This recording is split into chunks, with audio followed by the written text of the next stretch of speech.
Paris, the 33-year-old mayor of the Ukrainian town of Melitopol was kidnapped by Russian forces in early March and held for 5 days.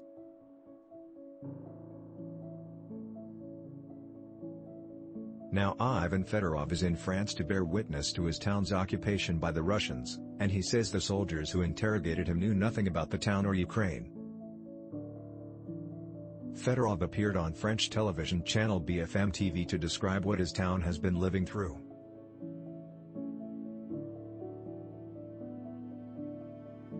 The boyish-looking mayor said his town in the southern, Zaporizhzhia region woke up to war on February 24, when missiles struck a military airport just a few hundred yards from some apartment buildings.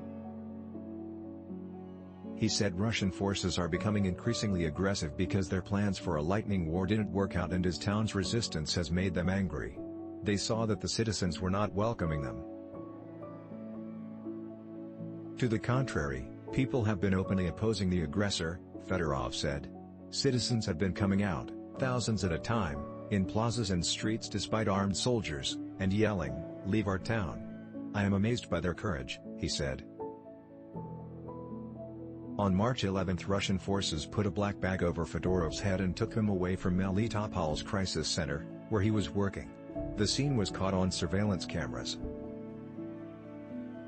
Fedorov says he was held in a prison cell without his phone and unable to contact his parents.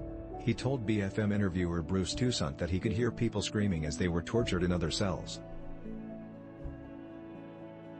Fedorov says he was interrogated by 5 Russian soldiers who were completely unprepared and knew nothing about Melitopol or Ukraine. They said they wanted to liberate the town from the Nazis, and where were they? And I told them in my 30 years in this town I've never seen a single Nazi, Fedorov said.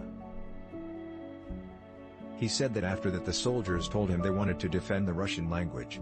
"I told them 95% of us speak Russian already and nobody's stopping us, so there is no problem," Fedorov said.